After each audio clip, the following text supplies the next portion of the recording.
and a bit of a later start than we expected to this final game of the Wisconsin State League Challenge. Hello, everyone, and welcome to more Sheboygan A's baseball. I'm Charlie Hind, joined by Mike Martin here on our nice program. Again, final show as we go against the Lombard Orioles. Yesterday, Sheboygan played 2 different games, and today just have the one for this cold and windy day. Starting off for the A's, we have Gus Walker in center, Brady Zackerson in right field, Harry Stout, the third baseman, Carson Hansen, the left fielder, Jacob Neese, the DH, Jamie Jurgensen at first, Kyle Flynn at second, Justin Schnell behind the dish. As the first pitch from Kevin Pauley, the pitcher for Lombard, is swung through. And finally, Riley Palmquist rounds out the A's order at short. Games earlier today, Addison lost to West Dallas 2-0 over at the Field of Dreams.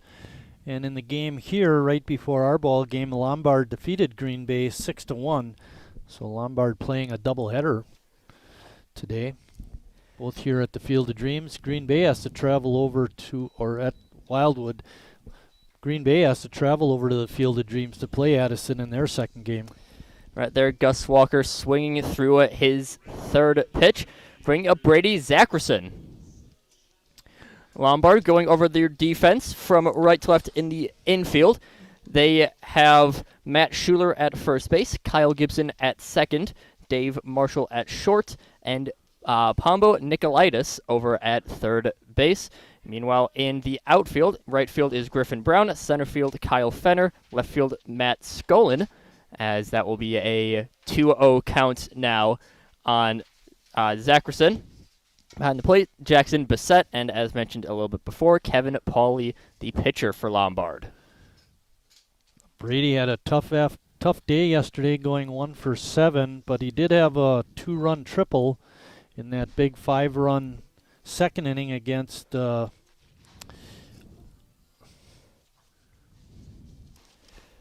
against Kenosha in that first game yesterday. So he's looking to get it going again here this afternoon. That one hitting the outside corner. Sheboygan played against Kenosha as well as Addison yesterday, won the first game and lost the second. Now Zackerson hitting one deep into right field, filling over, and that one will be, I believe, out of play. Fully out of play, and I believe fully out of Wildwood. Griffin Brown not able to track that one down. Zackerson early on the year doing very strongly. Coming into yesterday's performance, he has a 380 average as well as around a 1,000 OPS. So averaging around a base per at-bat, but will swing through that one for strike number 3. Of course, Sheboygan, traditionally the home team out here at Wildwood Park, but just due to the State League Challenge, Sheboygan playing the role of the away team, despite still being at the home stadium. It can be a little bit confusing at times to think about that, as Harry watches a pitch on the outside. Harry looking to get it going too, Charlie's had a bit of a slow start by his standards. Harry, of course, he's still been walking very efficiently, but just hitting the ball started off incredibly slowly as he swings through that one to end off the inning. 3 swinging strikeouts for Kevin Pauley, and Sheboygan hitless and completely batterless, or base runnerless, in the top frame of the game, and Lombard, ready to come up for their first chance. Wingism number 1, the Flavor Saver.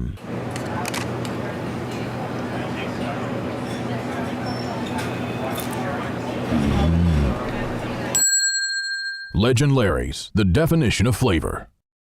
Wingism number 2, the Joker. Then her dad walked in. Dude, we're done eating. Use a napkin. Serious? Yeah. Are you serious?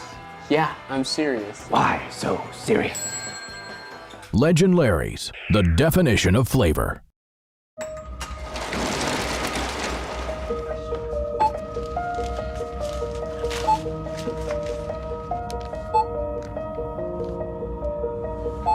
Whenever you shop Meijer, you don't just feed yourself or your family. You help support programs like Simply Give that feed our neighbors in need. Thank you.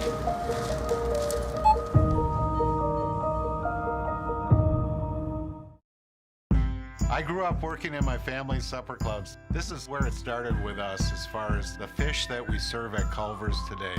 We source the finest cod and batter each fillet by hand and always cook it to order. That beautiful golden brown color and flaky on the ends.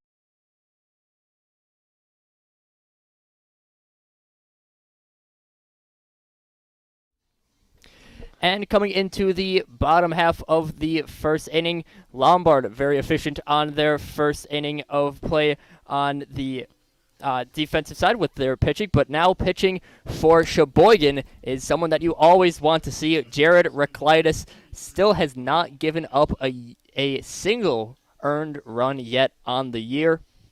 Lombard, Kyle Gibson leading off number 33, Dave Marshall, Matt Skolin, Nick Shue, Pombo Nicolaitis, Griffin Brown, Matt Schuler, Jackson Bissett, and Kyle Fenner rounding out Lombard's order as Reclitus misses his first pitch.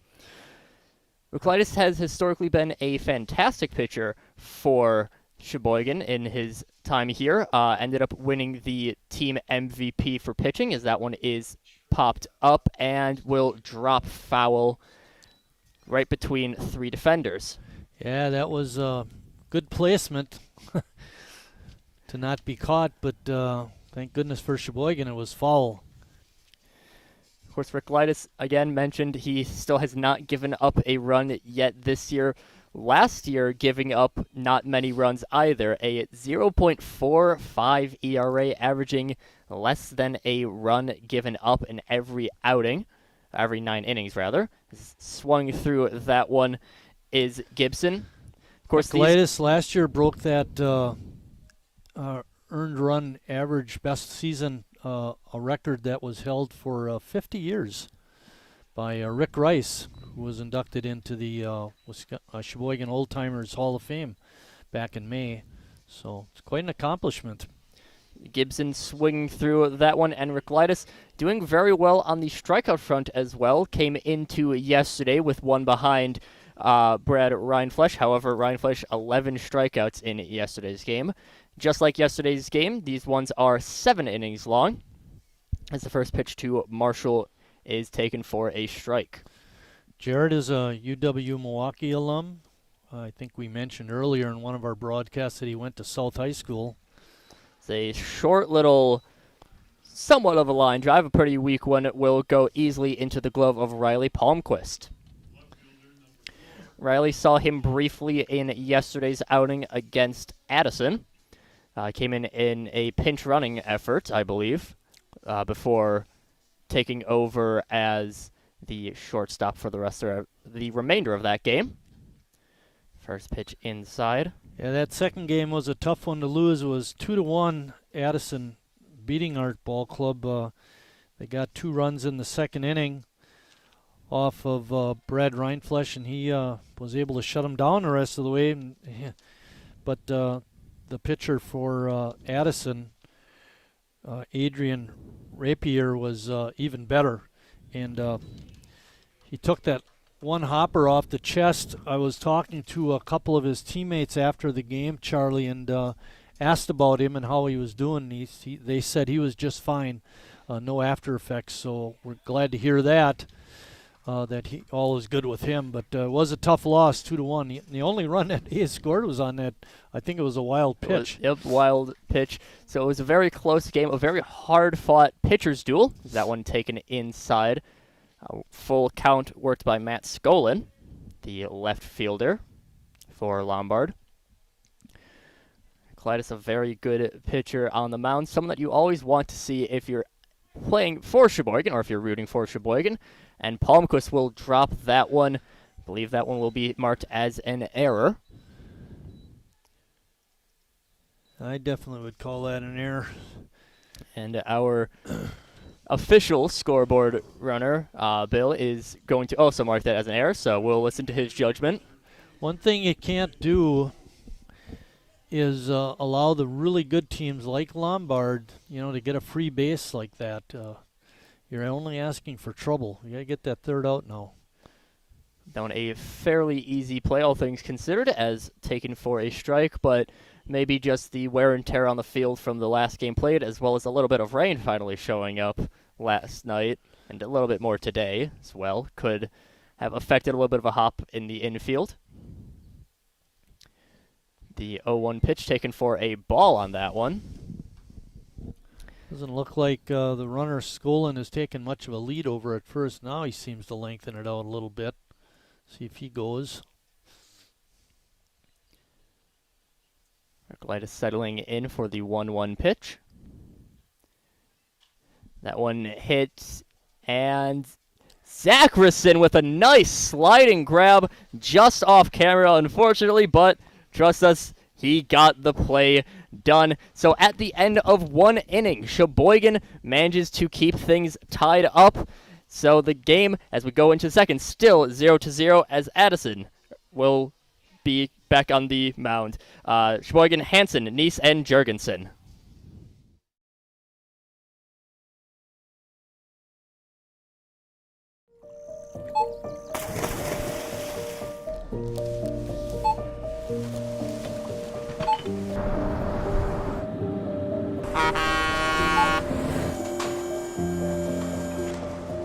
Whenever you shop Meijer, you shop for more than yourself.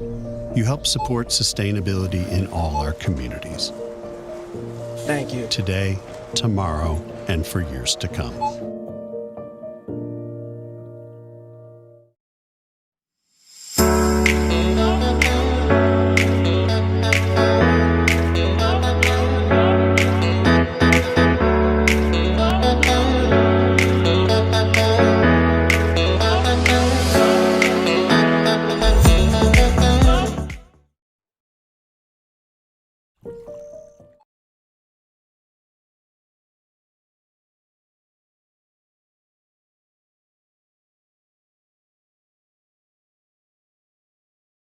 And I forgot he had a double. And we are settling things in here for the top of the second inning. Carson Hansen going to be settling in. Hansen had a very impressive first at-bat, very first official at-bat. He did walk in his first plate appearance. Could say official, a very impressive first game, hitting a home run. Yeah. Did hit a very down-in home run as he lined that one, or ground that one, right up the middle. Easy play for Paulie. You know what that's called, Charlie? Taking baby steps. Yep. He struck out everybody in the first inning. At least now we hit the ball. Next time we hit it, it'll get past the pitcher, maybe Hopefully. out to short. Yeah, just By keep the sixth or the seventh, we should have it over the fence. Yeah, that. After that point, we just keep hitting it over the fence, and that's the game. Swinging through that one is Neese. Neese DHing on the day. Give a little weather report. It's 52 degrees at game time. The wind is blowing in from center field, and it is overcast. In other words, it's chilly. It's quite chilly. I'm glad that we have our a nicely heated press box. Would be a little unfortunate if we had to be out there, as Neese will swing through that one for strike number 3. Paulie being very strong on this early start. Lombard historically has been a very fantastic team from what I've heard, though had a slow start to this year. I believe coming into the tournament, or into the State League Challenge, not officially a tournament, but I believe they were near the bottom of the State League. Yeah, the report I gave yesterday before our second game was that they were in second last place. Nice. I believe so far in the playoffs, this challenge, they've won both games. That one will be grounded over to second, and an easy play. And just like you said, we're getting further and further out on all of our plays, but still not enough for Sheboygan as they remain perfectly set down as Lombard is ready to set up Nicolaitis, Brown, and Schuler.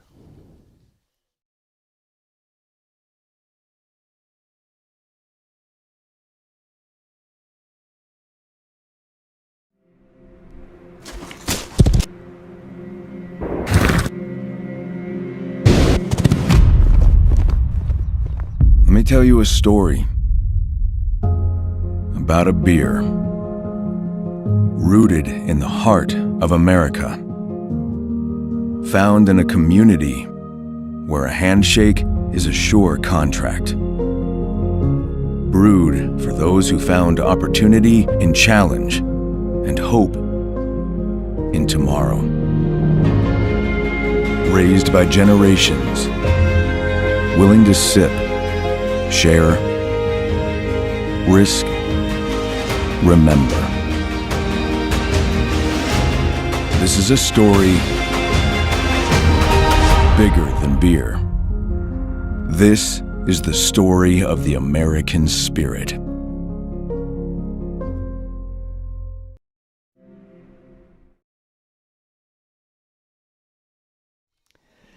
Here at Wildwood Park, we have a lot of between-inning festivities. Just had our human wheelbarrow contest. So that was I always want you to come out to the ballpark. Well, it's nice to have you listening to us. It's even better to be here in person. It's Pombo Nicolaitis settling in, the third baseman for Lombard. Pombo's an interesting first name. We haven't heard that one. Both of these very interesting names, but sounds Greek. It's all Greek to me, right, Bill? It's the first one taken for a strike. Christopher Nicolaitis hoping to have a dominant performance. Still a no-hitter through one inning. Is that one a little bit high and inside? Nicolaitis going to duck down underneath that one. Lombard, I believe I heard, between games, that one skied high up there and called off by Jurgensen, who will get the catch. But Sheboygan, the last team from Wisconsin to win the Wisconsin State League, but not since, 2005? I believe it's been a long time that Sheboygan has won it, and Lombard has pretty much won every year since Sheboygan, if I recall. Won it outright. A couple of ties, I believe? There was a three-way tie in 2007, but otherwise, Lombard has been dominant in the Wisconsin State League. It's the 0-2 count now on Griffin Brown, the right fielder. Nicolaitis settles in. Oh, good pitch. One thing nice about Jared and his pitching style is that he's a very quick worker. And if you're a hitter, you better be ready up there. Of course, out here at Wildwood Park, we don't exactly have the amenities to, go through with the MLB's pitch clock, but still have a lot of people who will take, not really willing to take too much time, and Nicolaitis, one of those people who works quickly. That one hit right over Harry's head and into left field. Matt Schuler, the first baseman, on with the first hit of the game here in the bottom of the second inning. Both pitchers so far doing very well, but a little bit so far, a little bit of bending from Nicolaitis. Pauly not showing that, but Jackson Bissett, the catcher, will be settling in. So might have a little bit longer between innings thanks to the catcher hitting. Nicolaitis settling in. And first pitch is a ball. Lombard, again, just a slow start to this year, but won their game just before this one. I believe a 5-2 score.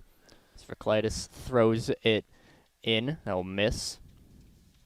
Or throws the pickoff attempt. Unsuccessful. Sorry, 6-1. I knew there was another run scored. I just couldn't remember who had it. So thank you, Marty, for showing me that one. Nicolaitis still getting ready. We might have some Green Bay people listening. Yeah. Or Lombard people. I mean, you're not giving us enough credit.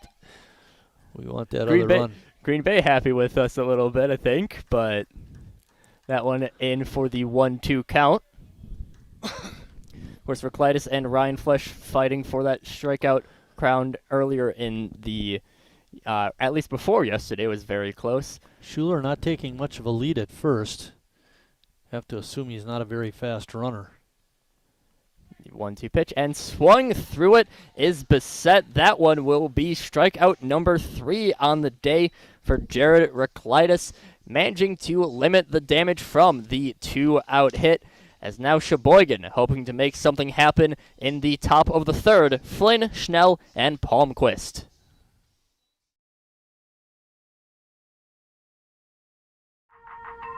The estimated hold time is now less than 96 minutes.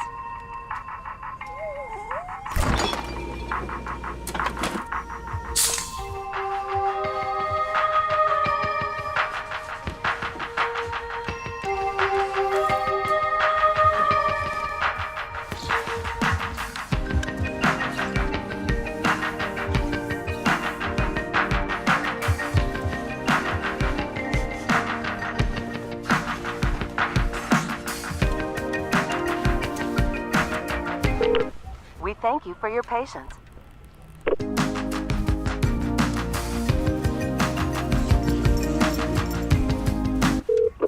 Sorry, are you still there? Yes. Okay, please hold.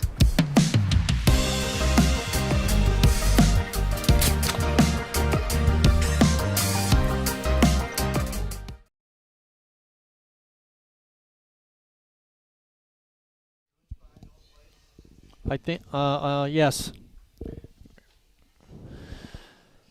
Charlie, as we look at Kyle Flynn getting ready to step up to hit, yesterday in the 2 games he played, he was 2 for 6 with 3 RBIs, and he hit leadoff both games. I find it interesting that he's down in the order today, batting 7th. Somewhat swapping positions with Gus Walker, who was batting low in the order yesterday, now back to his normal leadoff spot as a swing and a miss through that one. Just discussing between innings about the home plate umpire, a regular out here. Yeah, John Coons behind the plate. He's the good one. Get a swing through that one. Not difficult to call a strike when you have a full swing like that.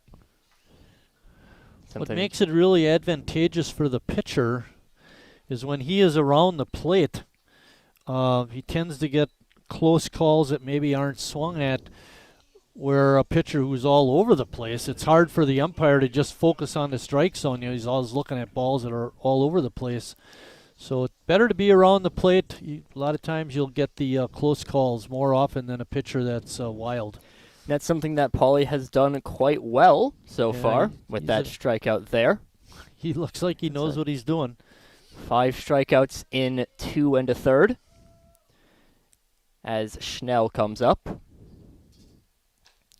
We'll watch another one outside. Schnell had a nice game, and he caught the first game. Lorbecki caught the second, but in that first game, Justin was 2 for 3 with an RBI. So very glad. I'm sure he's very glad to have a strong season, strong start to, or strong game yesterday. There we go. And he threw out that base stealer too. So defensively, he did the job. Has done very well defensively. Schnell, probably the best defensive catcher that we have out here on Sheboygan, has had a slow start at the plate. 0.83 average. Yeah, Justin attends UW Stout. He's a smart guy. He's in computer science. Computer science major, but no, tech's not going to help all too much as he gets a walk there on Paulie. First base runner for Sheboygan. Riley Palmquist now settling in. Sheboygan, the team as a whole has been a little bit slow offensively compared to last year. Last year with a 3.13 average, coming into yesterday just a 2.39 batting average for Sheboygan. Lucas Schulze sitting right between us. Charlie is a student over at Lutheran High School, a junior. And we were talking about that, and I was showing him the sheet that we had prepared coming into the season. And I showed him how we had hit 313 last year as a team. This year, the averages are way down as a team. I think it was coming into yesterday's action was 239, and I believe it's tanked from that point because we didn't get a lot of base hits yesterday. Really hurting that in that game against Addison mainly. I believe only 2 or 3 hits against 3 hits Addison. we had in the second game. We did pretty good in the game against the Kings. We had 9 base hits, so 12 in those 2 games. But if you think of it, 12 hits in 2 games, that's 12, 1 hit an inning isn't all that great, and we don't have any today, so we got 12 hits in 14 innings plus. And just fifth like inning for us was a surprise when they scored, Yep. or at second inning when they scored 5 runs was a surprise for us. And most of the damage was after 2 outs, too. Yep. And right now, Sheboygan really hoping to, get going with the offense. Pauly making that very difficult so far in this game. But of course, in baseball, you can always have surprise innings as a throw and save. Oh boy! That one very close. If the catcher could have got a little closer to the bag, they would have had him. Schulze was Lucas was jabbing me in the ribs. He said, "Don't forget to mention I run cross country, play basketball, and play baseball." So, are you good now, Lucas? Just giving you a hard time. Of course, Sheboygan Lutheran, I think it's the closest high school to here. I would say, yeah, for sure. It's very close. And cross-country team for Sheboygan Lutheran. Yeah, you guys were, you weren't very- teammates because you're a little older, bit past, but has you both historically ran been cross good. country. Yep. And Lutheran has been really successful over the years in their cross-country program. Girls and boys, Lucas? Yeah, sure. Okay, it didn't sound That too one lined into right of a very nice hit there for Gus Walker. I didn't hear that. We're watching the game. What'd you say, Lucas? More so boys lately, team. the boys. Okay. By the way, I don't know if you guys noticed, but that right fielder, Brown, has a pretty terrific arm and held Schnell at only an advance to second base. Now settling out is Zackerson. First pitch outside.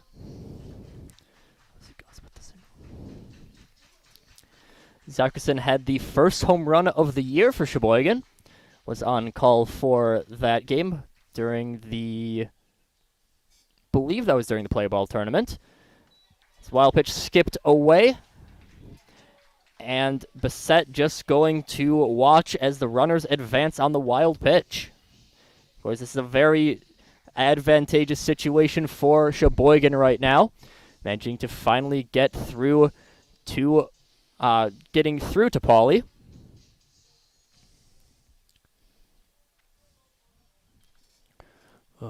Clutch 2-out hit would be great here.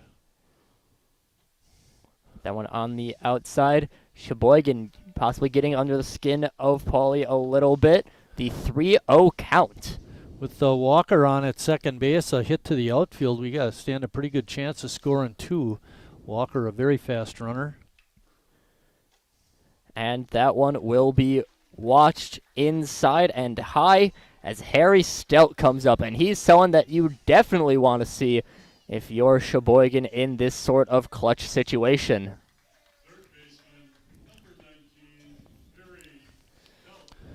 I believe Harry led the team in RBIs last year. Or was That's it a run scored. Ross Chris led it in RBIs. Right. Harry with a And bouncing ball through the middle. It gets through the infield, and that one will be a 2-run single for Harry Stout. First pitch swinging, he wasn't waiting around. And Harry getting a nice showing for Sheboygan. It's now Carson Hansen coming in. That one, a slow roller, but the shortstop, Marshall, not quite able to get the diving stop. And Walker, like you had said before, Mike, that speed that Walker has on second, allowing that slow roller to score another run. It would have been, the shortstop, if he could have got his glove on it, only 1 run would have scored, so having it trickle out to the outfield was huge. Only 1 run at most. it's possible that they could have prevented any runs from scoring with that third out. As Hansen watching for the next pitch, 1-1 count. Dave Marshall is the shortstop for Lombard. So close play, but those diving ones a little bit difficult to get at. And Hansen swing one deep out to right and into New Jersey Avenue. Maybe even past New Jersey Avenue. No broken window, CJ?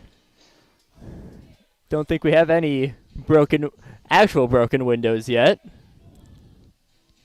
Luckily for all of our fans out here, your car is most likely safe if you come out to the ballpark.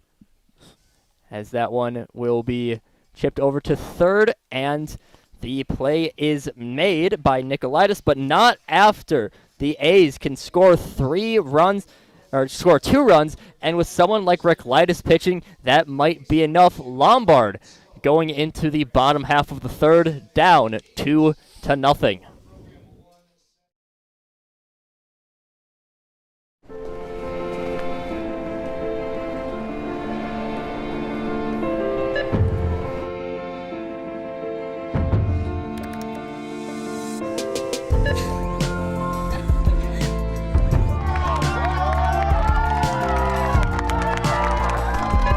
Whenever you shop Meijer, you help support programs like Boys and Girls Clubs and Girls Who Code that show kids they can dream anything and do even more.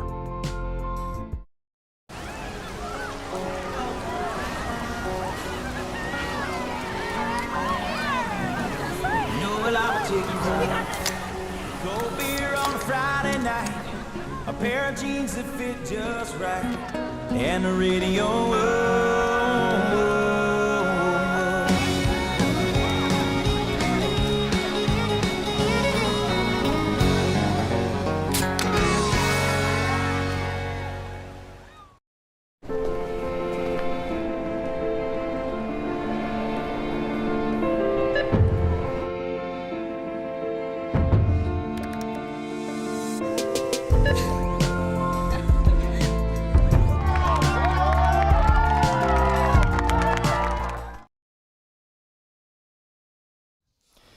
Between innings, our Build-A-Baseball player contest going on. Sadly, it's not like a Build-A-Bear.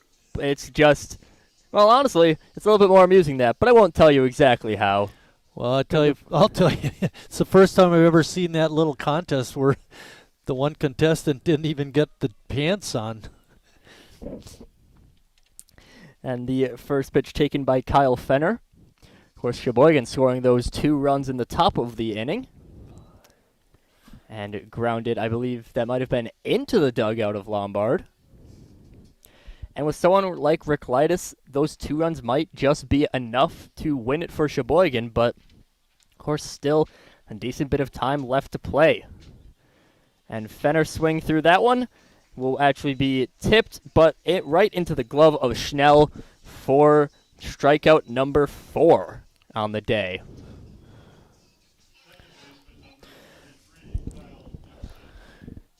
Kyle Gibson coming in. He was one of the strikeout victims his first time around. Of course, I mentioned earlier on in the game, Nicolaitis and Rindfleisch both sort of fighting for a strikeout crown coming into yesterday, but Rindfleisch a dominant strikeout game, even in a loss.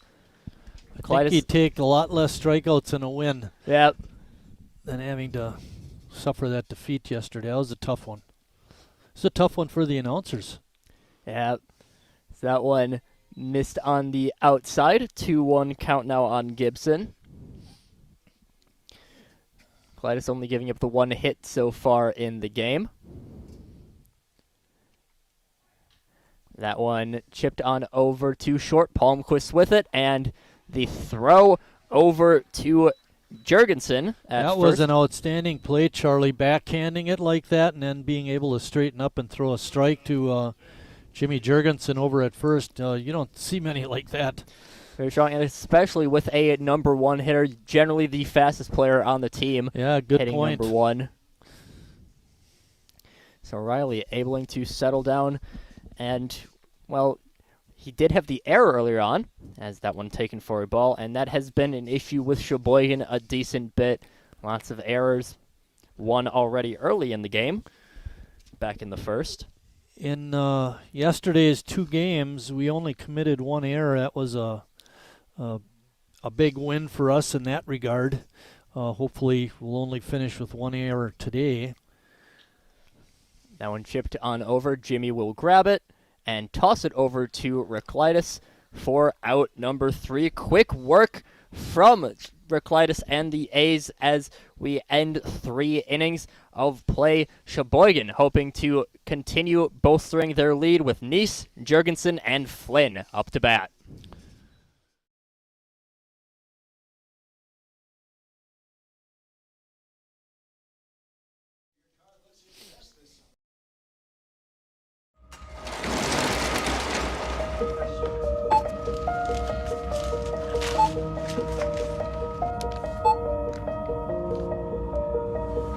Whenever you shop Meijer, you don't just feed yourself or your family.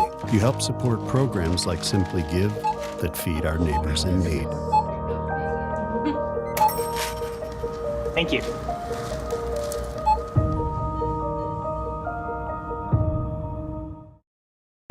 I grew up working in my family's supper clubs. This is where it started with us as far as the fish that we serve at Culver's today. We source the finest cod and batter each fillet by hand and always cook it to order. That beautiful golden brown color and flaky on the inside. The fish fry is a Midwest tradition. It's about Top of the 4th coming in for Sheboygan. Still managing to shut down Lombard on the defensive end and managing to finally get through Kevin Pauly last inning, as Jacob Neese comes up to bat to start off the inning.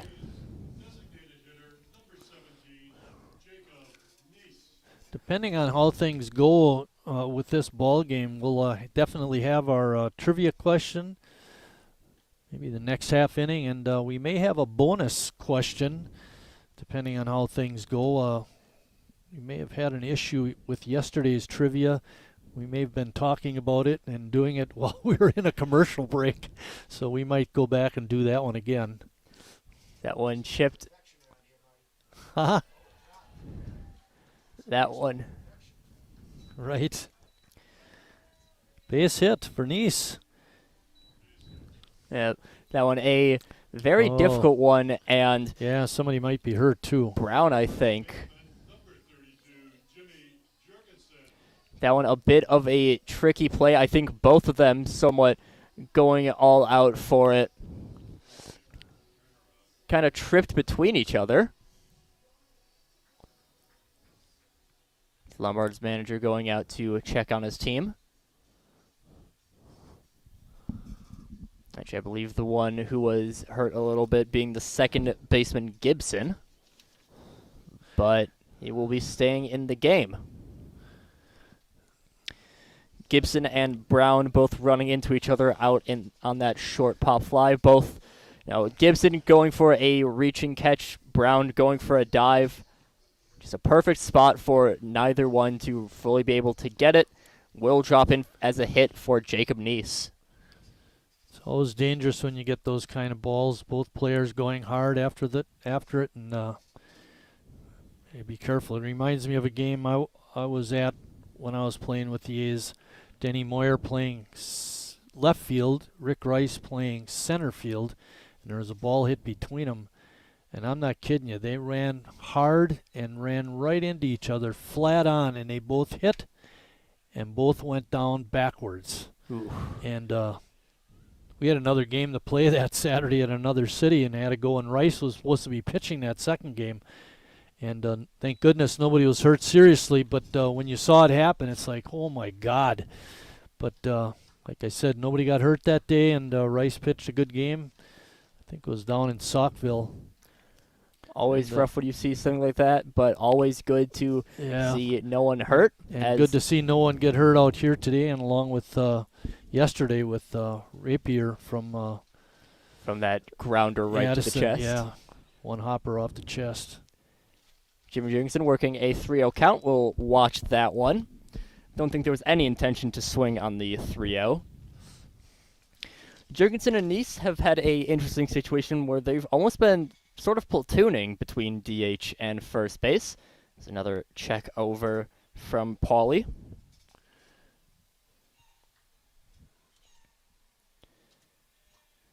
According to our records here, Nice has 3 stolen bases. That one chipped just foul. Working back from the 3-0 nicely is Pauly, but of course, Jimmy, a dangerous hitter even in the 6 hole. Jimmy really someone who can be anywhere between that 4 to 6 spot. Yeah, he led the team in home runs last year with 8, I believe. We'll draw a walk on that one. And while the hitting for Sheboygan hasn't been what they've expected, they've still done pretty well at getting on base. Hold up, just want to check them on the right column. 69 walks drawn coming into yesterday, have drawn a few throughout the games today or through today's game as well as yesterday's. Now showing base percentage is .356, which is quite good as a team. Solid, especially when you consider the average being fairly low. Having a good, 120 points ahead, always good to, if you can't hit the ball too well, always good to still get on base. As that one, a bunt popped up. Unfortunate. Kyle Flynn looking to move the runners over instead. We'll just pop the bunt straight up to Pauly, and now... Yeah, the rule on that, Charlie, is when you square the bunt, if the pitch is above your bat, you let it go. Because you square around with your bat up high, around chin level, and then you lower it to get the ball and bunt it down. If that pitch is up high, you got to back off of it, because what happened there is what's going to happen if you go after those pitches that are high. That was not a good attempt at a bunt. Now settling in, not worth a sacrifice attempt on this one. Be taking not with 1 out. You want to let your guys hit now. Of course, I'm sure Lombard, a very strong team, very strong at managing. I'm sure they're more than content with having the bottom of the lineup be where they're having a little bit of difficulty right now. Schnell walked and scored back in the 3rd. We mentioned he had 2 hits in the first game yesterday, so he's having a nice weekend. Chanel settling on the 1-1 count. We'll watch that one outside. And really, Pauly has not had too many terribly bad pitches. A lot of things that are close, and most of his wild pitches have just been very well blocked by Bassett behind the dish. That one just on the inside lower 3rd. Evens the count at 2-2. Nice with pretty good speed out at 2nd.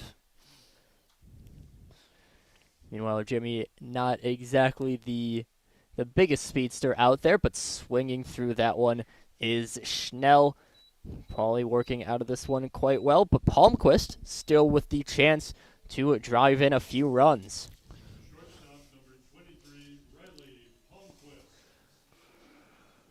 Riley coming into yesterday, 147 average, so really hoping to finally start hitting pretty well this season. Last year hit 285 on the year, which is very impressive, even if it was on the lower end of Sheboygan's record. I think the thing with Riley, at 286 is quite good, but it's his defense that he adds. And if you get a good defender and they can hit pretty good, that's a plus right there. Riley was 1 for 3 in the first game. You'll hit that one, and that one will be right over to the right fielder. And unfortunately for Sheboygan, nothing doing even with the first 2 batters coming on board. Lombard looking to come back on that one. Skolin, Shu, and Nicolaitis ready for the Orioles.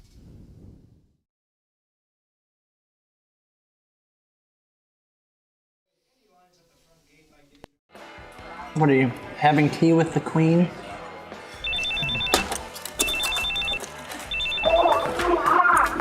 Hello. Nice. Legend Larry's, the definition of flavor.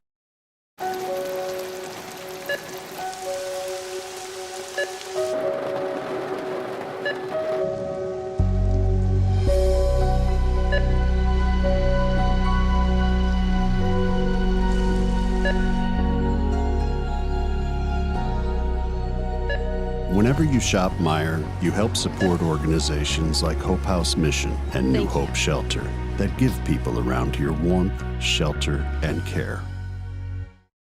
Me spells the great taste of Sheboygan. What does it take to stay in business for 75 years? It's not only featuring USDA choice beef, it's not caring about every single one of our 30 varieties of bratwurst. No. We're going to do our quiz question for this ball game, the official one. Here's the question. Who led the club in doubles with 25 in 2022? That's last year. Bill, CJ, who led us in doubles last year?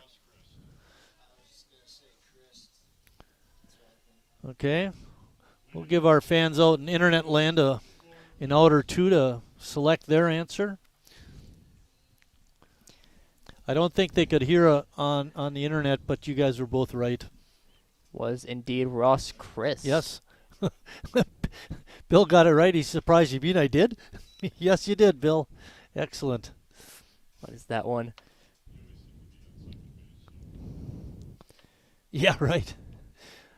Chris, pretty dominant lead in that one. Last year's second place was Gus Walker with 16. Oh, can't take their options away, Charlie. Well, Chris, I believe not with the team this year. Oh. I'm just stating what I know. You gave the answer. Well, you said it before. No, I didn't. Yes, you did. I said they got it right. They can't. The people. Yeah. Oh, no. Ross Christ with 25 led the team last year. That one fouled off. We'll have to go back to yesterday's question. I think we were at a commercial break when we talked it over, but we'll wait an inning or two before we do that. If we do that, because I might forget. That one chopped right up the middle. Skolin with another on-base arrival. On error in his first appearance. Well, base hit with 2 outs isn't too bad, but when you lead off the inning with a base hit, that could spell trouble.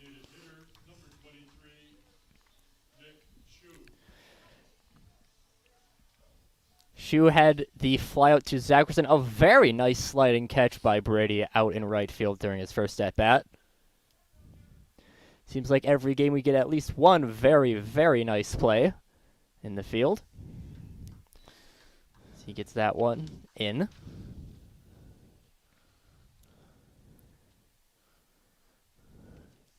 Shu played last game, as did Nicolaitis, the on-deck player for Lombard, as another one right on the outside corner. 0-2 count for Nicolaitis. A lot of times you can measure a team defensively by how strong they are up the middle, and that means the catcher, the shortstop, second baseman, and center fielder. And when you look at those 4 positions that we have out there right now, that's about as good as we can get. That one chopped up the middle. Nicolaitis going to let it roll a little bit easier. No chance at a play on second. So Nicolaitis will just take the easy play over to first. I think that was a good decision by Jared. Not to go after it too quickly. Let it play itself out, get a true bounce, and then pick it up. Nicolaitis settling in. Popped up to Jurgensen in his first appearance. Settling in, and that one flied out to right. Zackerson going to get it, and tagging up is Skolin. He'll get there easily. Very quick at-bat worked by Nicolaitis. They're appealing it at second base, but the umpire said he did not leave early, so the runner is going to advance. and end up at third. Just a very quick play overall. First pitch, the liner right to Zackerson. Quick throw. I think that whole at bat took less than a minute. Yeah, we got to get Brown. Don't let him score a run. Keep it a 2-run ball game. That one check swing, but I think that was called inside the strike zone anyways. Brown struck out in his last appearance. Clyde's not as much of a strikeout threat as Ryan Flesch that we saw in our last game. Has chopped up the middle. Palmquist will grab it from short and throw it to prevent the run from scoring and end off the inning. Still no runs for Lombard. Reclitus pitching a gem of a game as we head into the top of the fifth. Walker, Zackerson, and Stout. Wingism number 3, the Peter Heater. Oh, so hot. Oh, so hot! Legend Larry's, the definition of flavor. Wingism number 4, tea time. What are you, having tea with the queen?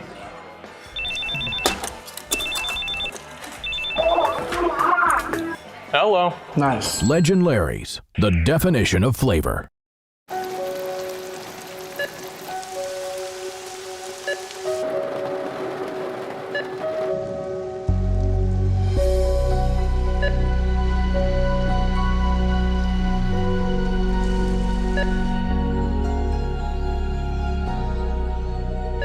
Whenever you shop Meijer, you help support organizations like Hope House Mission and New Hope Shelter that give people around here warmth, shelter, and care. Me spells the great.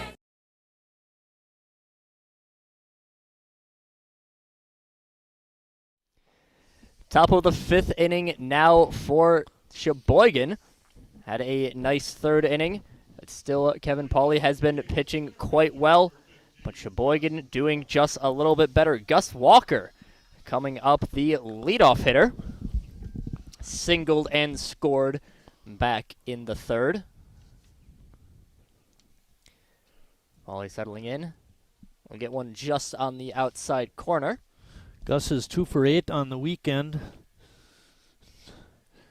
That's really just a, last game he was lower on in the order and requested that he have his old walk-up music, as he'll follow that one off. Is he still under the old walk-up music? Yep, still, going back to last year's. So I think that would classify baseball players as being superstitious. Just a little bit, I'd say. It's a very mental game as that one swung through, but in the dirt. And Bissett nearly missing the strikeout putout. Get that throw-up catch. But still able to recover it with Schuler. And Zackerson coming up for his third plate appearance. I wonder what John Coons wants. Ooh, Bill getting kind of sassy down there on the other end. Bill, you got a date tonight or what? Got to get out of here?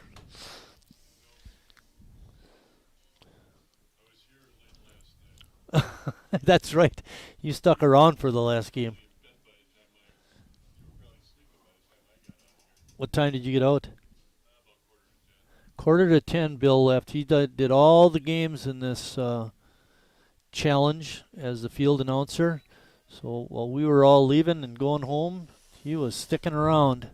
Kudos to Bill for yeoman's work.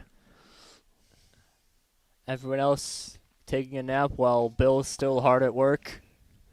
I was not in bed by 9:45 though, Bill. No. Quarter after? Zackerson will chip that one foul again. That one his second foul. Second two-strike foul, I should say. Paulie recovering well from that fairly difficult third inning, setting up quickly. 0-2 pitch. Started to do a little bit of a check swing, but nowhere near enough for any sort of swing. Yeah, Paulie doesn't seem to be around the plate as much lately as he was the first couple innings. Still close enough for Zackerson to swing at that one. Yeah, he's starting to pile up the Ks, isn't he? 4, 5, 6, 7, 8, 9. I got him for 9 Ks. I think that would be what I would have him for, too. Indeed, 9 Ks for Paulie. Harry, first pitch swinging last time. Doing so again. And that one sailing right past Gibson for a hit. Gibson actually overran it and then wound up getting a bad bounce. So Harry getting another base hit. More than happy to take that one.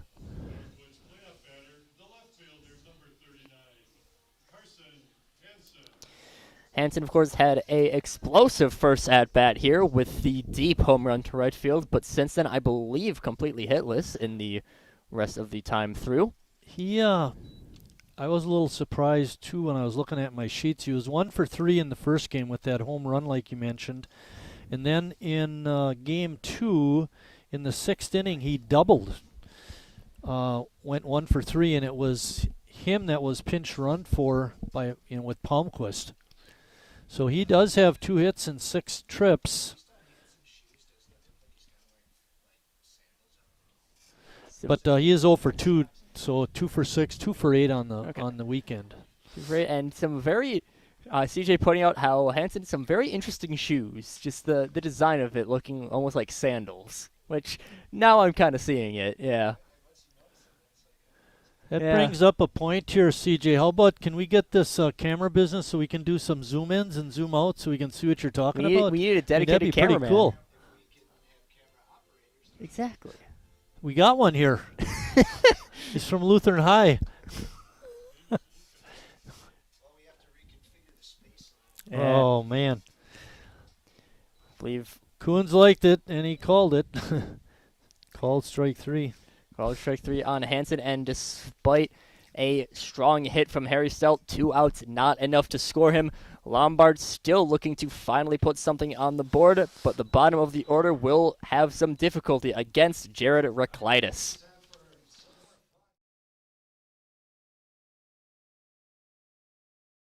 Northwoods, we are a family, and like your family, our main concern is safety. As a leader in the cleaning and sanitation industry, we're doing our utmost to support and supply essential cleaning, sanitizing, and maintenance products to your family and business. And we're introducing new products, like our Cool Water Personal Hand Sanitizer with essential oils. Our thoughts and prayers go out to everyone affected by COVID-19. At Northwoods, we're protecting you through this pandemic and the next.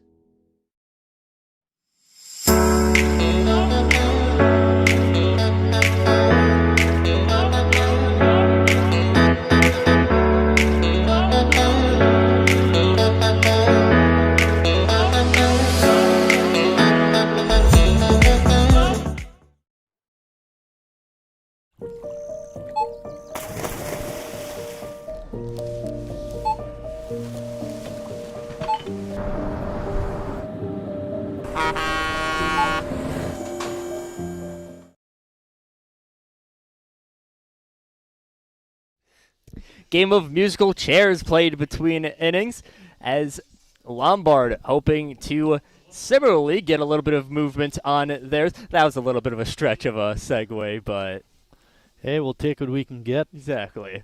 Reclitus still working very well in this game so far.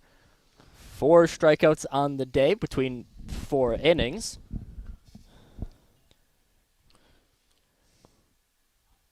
He'll watch that one in for a strike, does Matt Schuler. Had the first hit against Reclitus back in the second.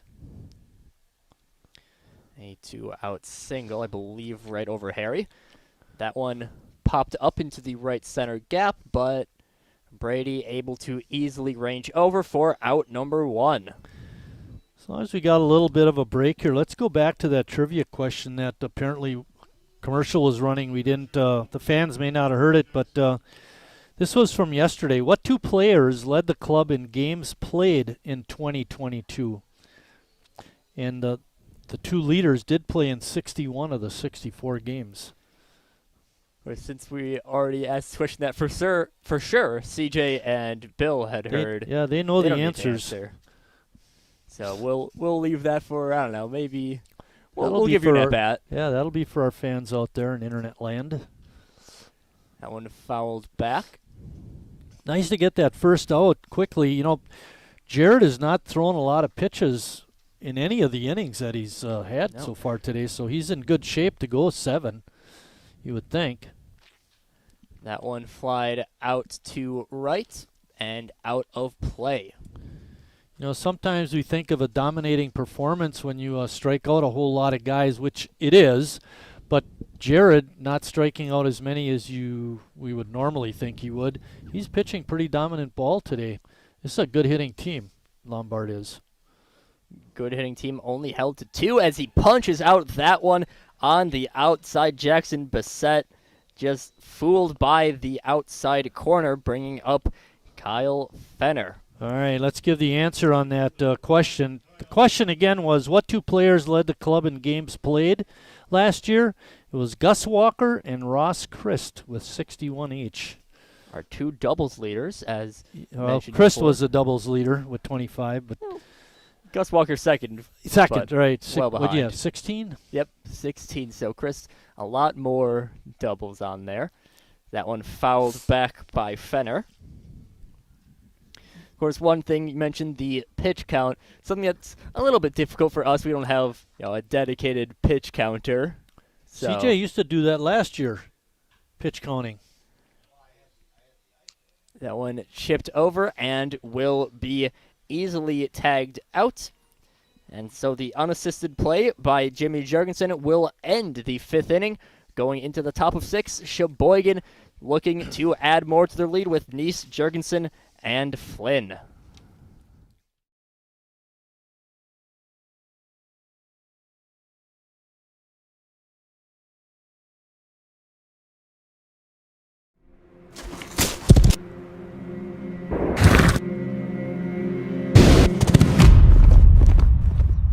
Let me tell you a story about a beer rooted in the heart of America, found in a community where a handshake is a sure contract, brewed for those who found opportunity in challenge and hope in tomorrow, raised by generations willing to sip, share, risk, remember. This is a story bigger than beer. This is the story of the American spirit. Game of rapid-fire questions played between here. Yesterday we had a very, living up to the name of rapid-fire with the answers. Today, a little bit slower on the responses, but still we can hear some fun answers on if you're at the park. That one skipped as a wild pitch. Jacob's favorite player is Albert Pujols. Isn't he retired? Retired We're gonna have to give him his last sheet year, I back. think. Yeah, we're going to have to give him his sheet back. Gonna come up with another one. Now the pitch swinging through that one is Nice. Of course, that is a little bit confusing because his favorite team is the Brewers, and Albert Pujols has... Yeah, he's not with the Brewers. Is very good against the Brewers, in fact. And get through. Nice will hit that easy single right down between the gap of short and third. Nice with his second hit of the ball game.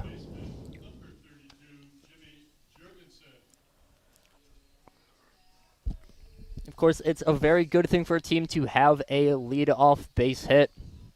And with people like Sheboygan, someone who is at least historically a very good hitting team, even if they're a little bit slow to start off the year, always something good, as a pitch on the inside corner will be taken for a strike. Jimmy has 3 doubles and a home run so far this year.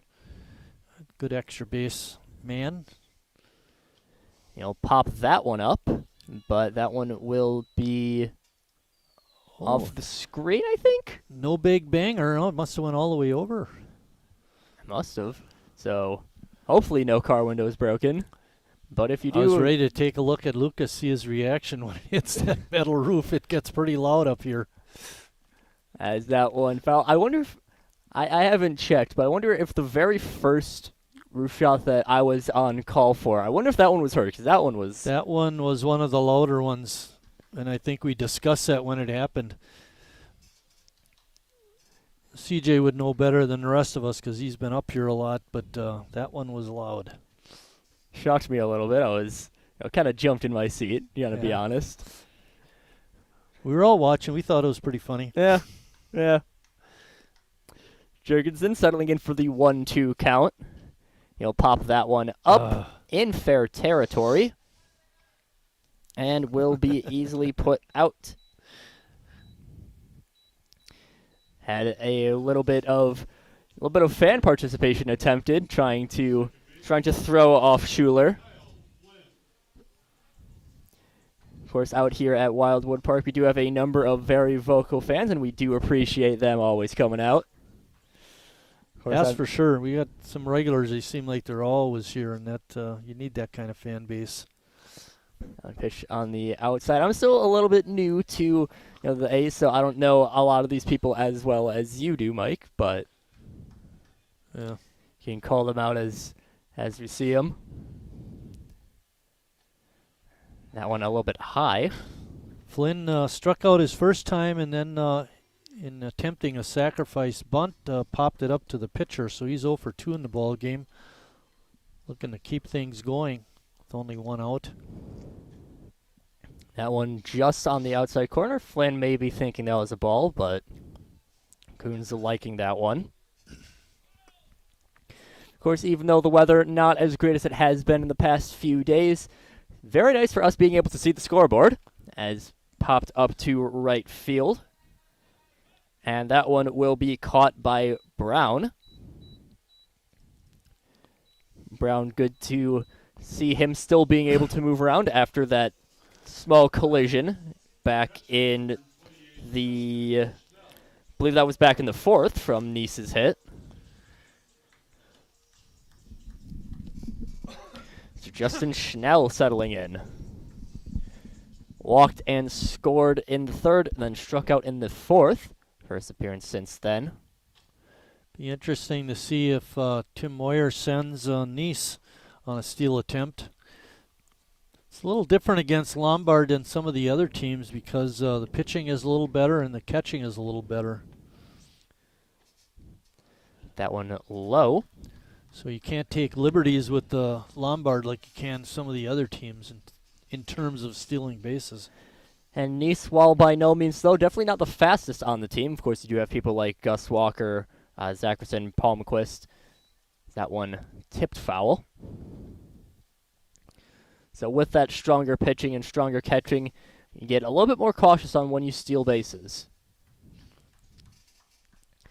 Now the 2-1 count. We'll watch one inside, 3-1.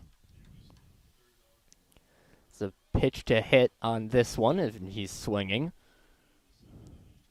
Sheboygan has 2 runs, 5 hits, and 1 error. Lombard, no runs, 2 hits, and no errors. Recolytis really dominating. Schnell will take his 2nd walk of the day. One thing that walk does, Charlie, is it brings up the number 9 hitter, which if Palmquist were to make out, takes us right back to the top of the order when we go to the 7th, which is a good thing. But hopefully Riley will come through, maybe drive in a run. Keep the rally going with 2 outs. First pitch will be taken outside. 3rd walk of the day for Paulie was that one. As long as I counted right. Yep, you got it. At least that's what I have. Yeah. So either we're both wrong or we're both right. Let's go with the right. Yeah, that's a little bit safer. Paulie settling in for the 1-0 count on Palmquist. Breaking ball a little bit high, I think. Tinkerball, you mentioned yesterday how sometimes it can be a little bit difficult to call exactly, so you just call it striker ball. So. CJ has no problem with complaining about balls and strikes, especially if we're batting. That one a strike.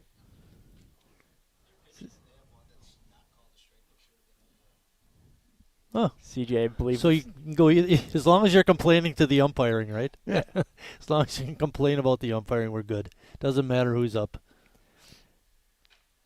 And another pickoff attempt over at first. Not successful. They've had a couple of close ones. Yeah, we had that. I don't remember which inning it was, but if he'd had his throw a little closer to the first base bag, he'd have got the runner out. He's not afraid to throw it around. It's not too often that you'll see the catcher pick off someone just right away, but Lombard has been very close with a few. Is that Paulie digging himself a hole. That one low to bring up Gus Walker. 2 strikeouts and a single so far on the day. As settling in will be the leadoff hitter. And time called. Lombard's manager going to be coming out. No, that's Tim Stoddard, the pitching coach. Pitching coach. I went to fantasy baseball camp years ago. It's over 20 years ago. And it was for the Chicago Cubs down in Chicago. He was my pitching coach, Tim Stoddard. He pitched for he pitched for several different teams. The Baltimore Orioles probably the longest, but he also pitched with the Cubs. He was an excellent college basketball player. Played for North Carolina State, was a starting forward, and he played on a team that included a player by the name of David Thompson, who in his day was a big-time star college basketball player. Start fitting that he was a longtime Baltimore Oriole, now helping out the Lombard Orioles. Have a pitching change. I just got to go quick retrieve the name on that one as we... Yeah, I didn't catch the name. Still just got to do a little bit of warm-ups as Mike fills out the full results for Paulie. Did have a very strong start to his game, but tailed off nearing the end. And that one will, as the new pitcher warms up, hoping to get out of this 2-out jam. Lombard hoping to get through this. We're having our first ever dad bod contest. If you have a dad who's got that great dad bod going, you can have him register at SheboyganBaseball.org. We'll have prizes courtesy. The numbers on Paulie are incomplete. He went 5 2/3 innings. He gave up 5 hits. He is responsible for all the runners on base. So far, Paulie, of course, has given up the 2 runs in the 3rd inning. He did have 5 walks. That was his downfall. That's why he got taken out. Did record 9 strikeouts. Gus Walker is going to step in with the bases loaded. Gus is 1 for 3 in the ball game. Excellent opportunity for him to get a couple RBIs. He'll be the first batter to face off against Jim Severson, the new pitcher for Lombard. Of course, not seen a number of teams that, even with some struggles, have still just gone through one pitcher. But Lombard has the personnel to afford a relief pitcher with Severson. Yeah, and Gus down right away. 0-2, he's going to really have to battle now. All the infielders are deep, especially the shortstop and second baseman. A slow roller could net us a run and a base hit for Gus. He'll swing through that one. CJ audibly unhappy with the swing on that one. And that will end it for the top of the 6th inning. No runs scored despite the bases being loaded with 2 outs, as Sheboygan looking to keep a hold with Reclitus pitching against the top of Lombard's order.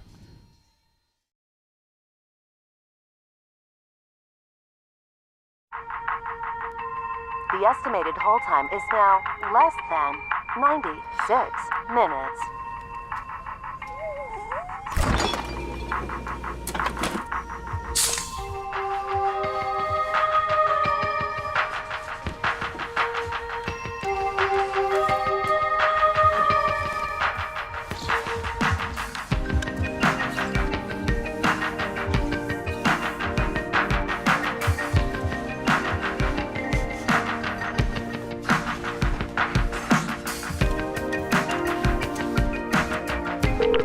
We thank you for your patience.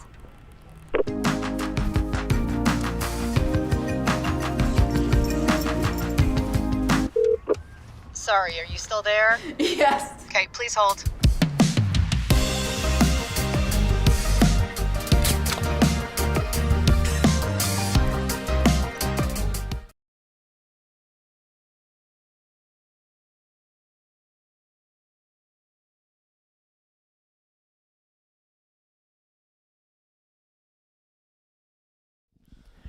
Jared Reclitus ready to work into his 6th inning of work, still holding the strong Lombard Orioles team to just 2 hits. Yeah, and he's got the top of the order to face in the 6th. Starting off with Kyle Gibson, struck out and grounded out in his first 2 plate appearances.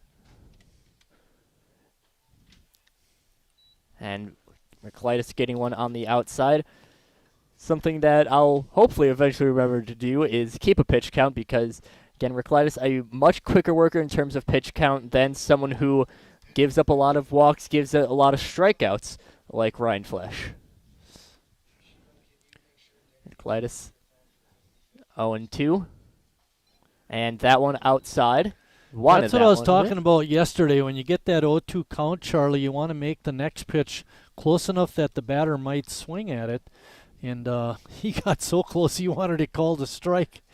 John Coons, our home plate umpire, didn't quite see it that way, but that's a good piece of pitching by Jared. That one grinded right over to first base coach.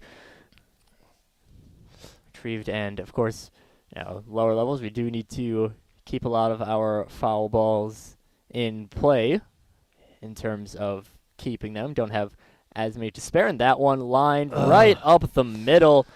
Gibson with his first hit so far today, just looping right between the gap, right up the middle, to bring up Dave Marshall. Marshall, another lefty for Lombard. Of course, quite a few lefty hitters between these 2 teams. Yeah, I was looking at my score sheet for the A's. Marshall, being the shortstop, has not had one defensive play yet. He's had a few that were close, mainly the roller through the middle by Harry.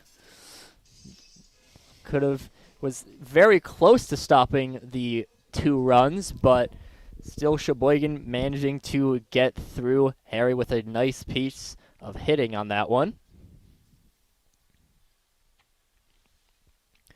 Marshall did not want to swing at that one, I think. No, he couldn't check his swing. It was a pitch that looked like it might have been a little bit low, but good for us, bad for them. Of course, on the check swings, Harry had a little bit of difficulty yesterday with checking his swing. Had a couple of strikes that I think he swung at some balls that he immediately knew he didn't want to. Reclitus unhappy with that pitch again. Umpire Coons is not going to be happy with those kinds of antics by Jared. Jared wants to keep his cool, pitch your game. Don't let the umpire influence you. I was thinking he should have had 2 strikeouts instead of a base runner. But still, I'm thinking maybe that throw over to first was just an opportunity for Jared to get his composure back. It did not look like a didn't look like a particularly close throw. Didn't seem to have too much juice on, as that one is fouled off, barely. Couple feet foul. And Jared, I'm sure, happy with that, as throw, I think, a little bit high coming in from Schnell. Clytus still dominant on the year, has 19 innings without a run given up coming into this one, and hoping to bring it up to an even 20. There's no outs, 1-2 count. And that one, easily swing through that one. That one, again, I think Marshall had a couple of difficult check swings that he didn't want to fully go through, but swinging through nonetheless, bringing up Matt Skolin. Well, Skolin has hit the ball the 2 times he's been to the plate. Jimmy will have to be ready over at first base. Watch a breaking ball in. As that Skolin reaching base twice. Got in on the error by Palmquist back in the first. If you look out where, I don't know, you can kind of see it on that shot where Flynn is playing. He's pretty much up the middle. So they don't think Skolin's going to be pulling the ball too much, I would assume. Be interesting to see what happens. Hopefully you just get a strikeout. We won't have to worry about it. Always something that is a threat when you have Reclitus on the mound is the strikeouts. Now coming in, and that one inside. Jared has not walked anybody in the game, and I believe he maybe had a 3-2 count on 1, maybe 2 hitters, so he's been good in terms of being around the plate. 2-1, strike called.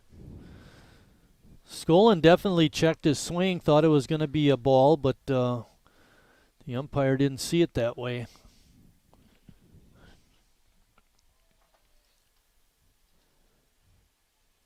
Skolin settling in, 2-2 count. Clytus just missed. Clytus has been a little bit frazzled this inning. Has had a couple of close calls that he's really wanted. Of course, one thing that is helpful is a little bit tamer of a reaction in terms of physicality. Yeah, sometimes as a pitcher, you just got to fight through those things. Don't think it really came across too well on our camera, since we do have, the netting gets a little bit weird with our closer up view, but you could still kind of see it on his face that Clytus was pretty unhappy with that call. Still a 3-2 count. Going to strike out Skolin. That one outside. Clytus still pretty upset with himself for giving up the walk. First walk of the game, and by my count, that's probably 4 pitches that Jared thought should have been called strikes and weren't. He's 1 pitch away from getting out of the inning, however, if he can get a double play ball. Of course, with Sheboygan's defense, double plays are very feasible. Now get a grounder to either of our middle infielders. Very strong up there. That one, a strike right away. Of course, Shu in the game is also a Lombard player who's hit the ball is 2 times up. Settling 0-1 count. He'll swing at that one and into the outfield. Hansen, it'll be a slow roller. Afterwards, kind of died out on the grass there, and now Reclitus with a bases loaded situation for Pombo Nicolaudis. Nicolaudis? I believe it's Nicolaudis. Third baseman number 15, Pombo Nicolaudis, as Bill is saying, which he gets the pronunciations before the game, so we'll trust his judgment on those.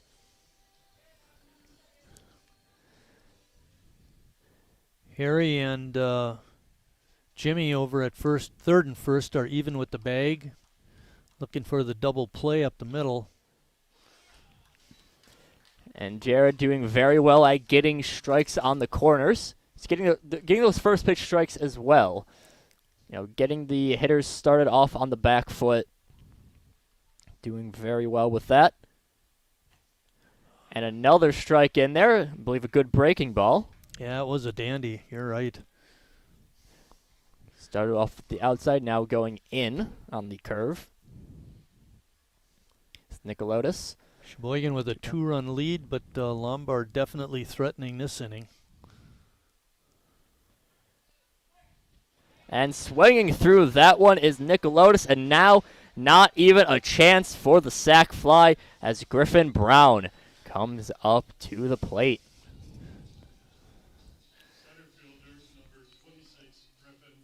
I sense that with the situation the way it was with Nicolotis is that Jared knew he needed a strikeout, and he really went after it hard to that batter, and was successful. Hopefully he can get Brown and prevent Lombard from scoring.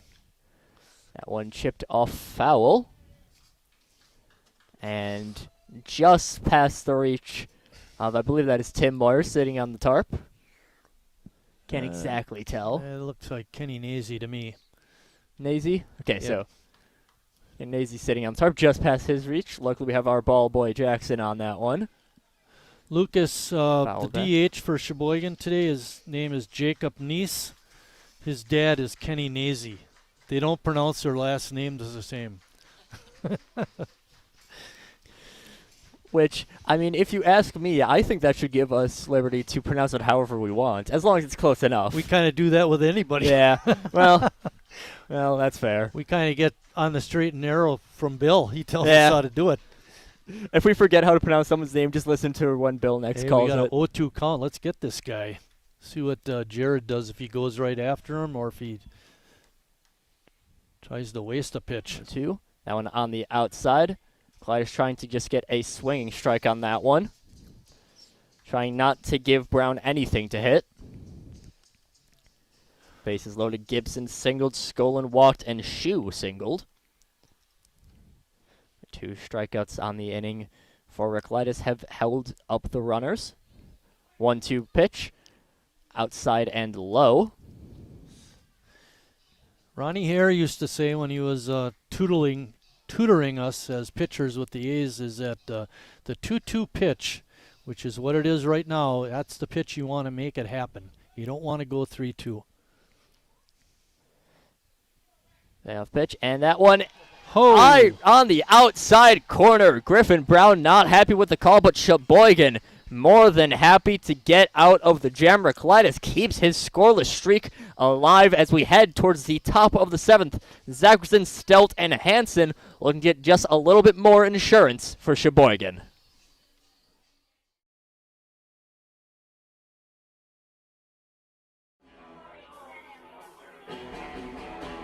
All right, guys, we got teriyaki, honey barbecue, and mild. Enjoy.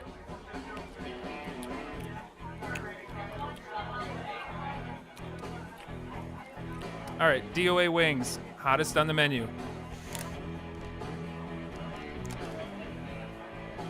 You got a problem?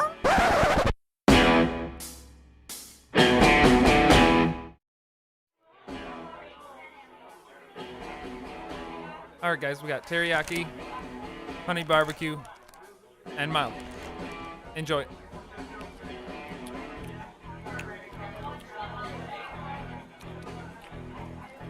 All right, DOA wings, hottest on the menu. You got a problem?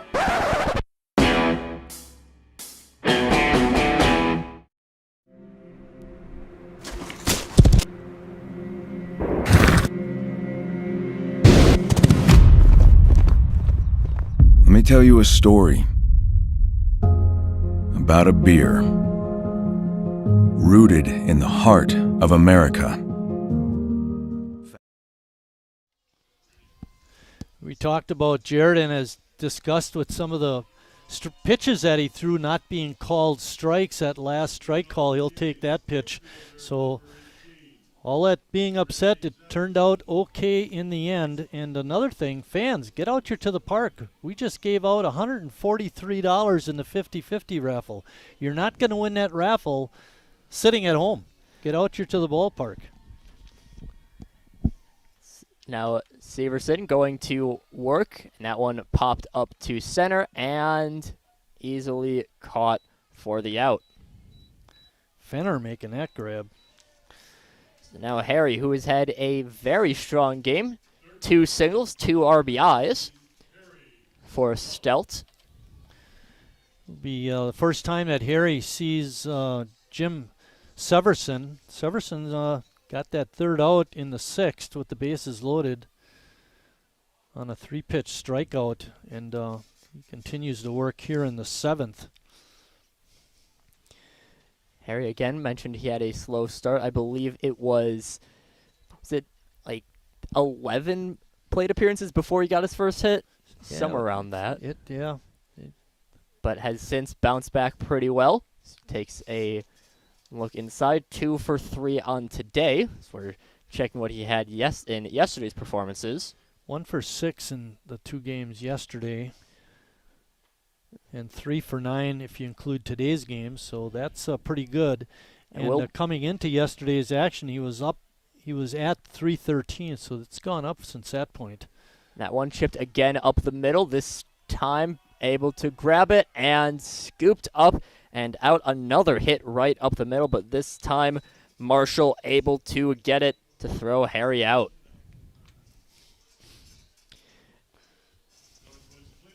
Of course, something that's very good for Harry to do is being able to hit it right up the middle, something that's very beneficial because a lot of times, the middle is pretty open. So Harry being able to get 3 that basically rolled in almost the same spot. Hansen, I'm sure, would like to get off the schneid. He's 0 for 3 in today's ball game, and we know it, and he knows it. He's a better hitter than that. So far, just 2 hits on the year, but both of them big hits. As he'll watch one low. Hit a home run in his 2nd plate appearance, and then doubled, which I don't believe scored any runs, but set us up for a couple runs to be scored against Addison. That happened in the 6th inning, and we had a runner on first. The double put runners on 2nd and 3rd. That one chipped over to first and will end the inning. Not often that you'll see Sheboygan have to go to the bottom of the 7th while leading here at Wildwood Park, but still what we have to do as Lombard, looking for a last effort against Jared Reclitus with the bottom of their order coming up.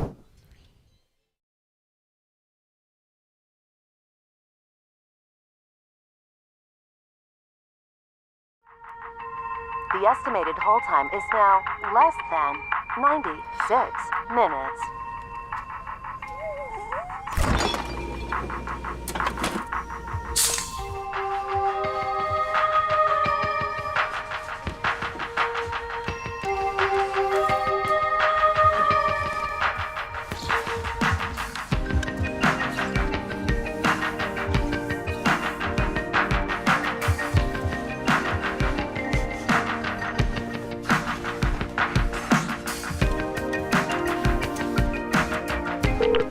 We thank you for your patience.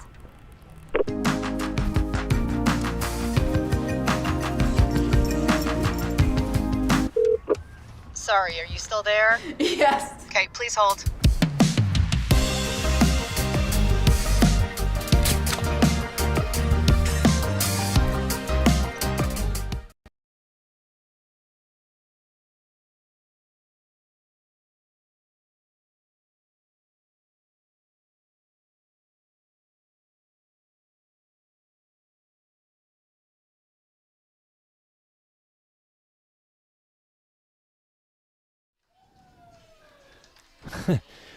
When the last half inning ended with Reclitus getting the called strikeout with Lombard having the bases loaded, Jeff Vukovic, the Lombard coach, was walking off the field going back to his dugout, and he said a few things to umpire Coons. Didn't seem like much, but when Vuki went back out to coach 3rd in this bottom of the 7th inning, He and Coons had it out, and Vukovic is thrown out of the ball game, and hopefully everybody's friends at the end of the game. See, I'm a little bit glad that I've seen 2 ejections so far on this year from coaches. One during the play ball tournament. I remember watching a Cub game, and they threw out Dan Hampton singing the national anthem. He criticized the umpires after singing. The umpire turned around and threw him out. He was up in the press box. So, Charlie, you could get thrown out, too. Oh no. All right, I'll just...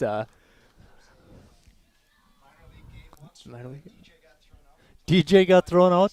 Speaking of DJs getting thrown out. That one being lined and gone. Reclitus giving up his first run of the year on the home run from Matt Schuler. That one was really hit hard, too. A very hard hit ball out for Lombard. It's a good thing we got 2 runs in the 7th. So having that speed from Gus, 2 runs in the 3rd, and we have 2 runs to work with in the 7th. Now we only got 1. Gus Walker, that speed that he has out there on second, really helping out during that, allowing Sheboygan to keep this in regulation so long as Reclitus can keep the rest of Lombard's offense down. Schuler, that was his 2nd hit of the ball game, had a fly ball to Zackerson earlier as well. That one skied, I believe. That one might have cleared New Jersey Avenue. No balls and 2 strikes on the number 8 hitter.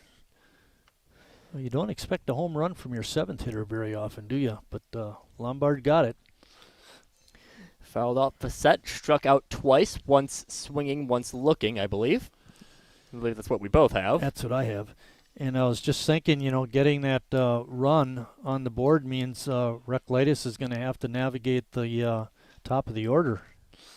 At least the leadoff hitter. Fouled off again by Bassett. Between Bassett and Fenner, the 8 and 9 hitters, Lombard is 0 for 4 with 3 strikeouts. So I'm sure a part of the order that Reclitus is a little bit happy to see. Of course, before then, Schuler not all too productive on the day either, so... No, that's just the thing about baseball. You never know what you're going to get from anyone during the order. Bassett setting in. 0-2 count, managed to foul a couple of 0-2s off. And another one fouled off. Doing very well at managing to keep the at-bat alive, but Reclitus not giving any balls to just watch. Now 0-2 still, and swinging through that one, Bassett finally not getting to get contact on a strikeout pitch, bringing up Kyle Fenner.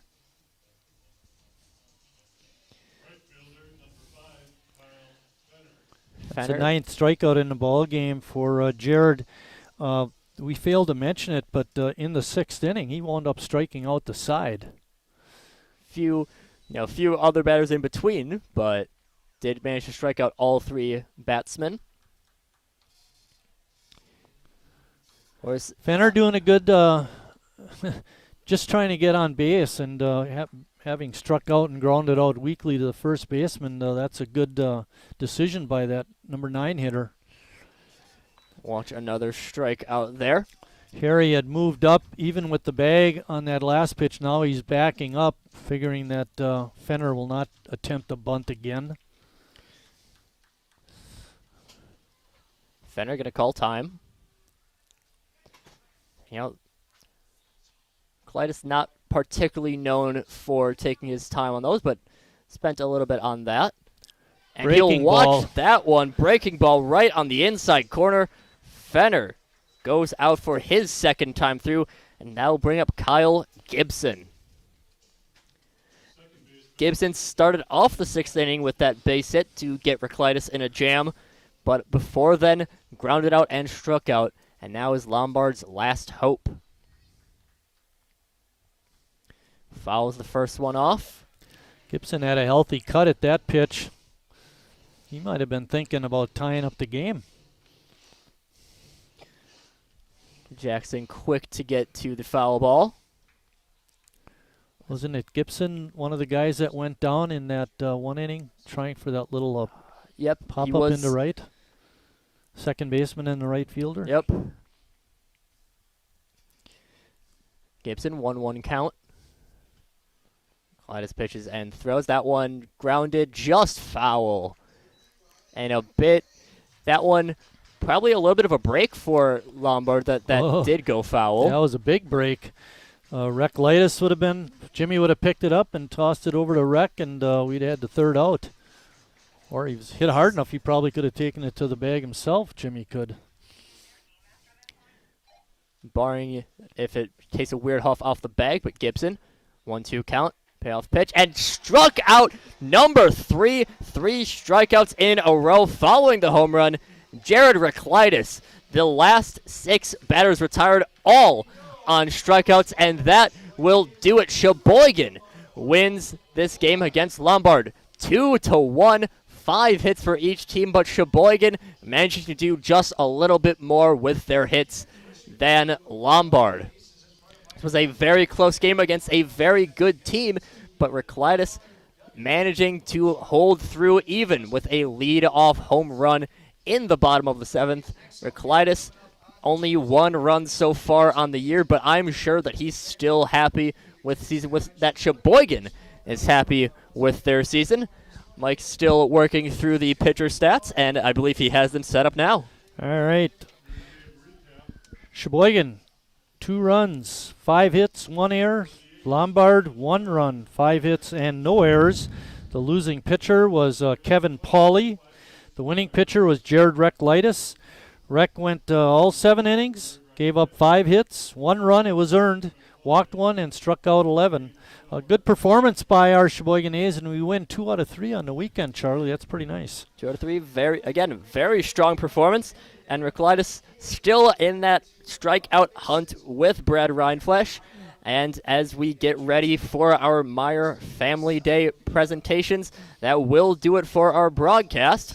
When is our next game, Charlie? Do you know? Our next game, I believe, is on Tuesday, 7:30.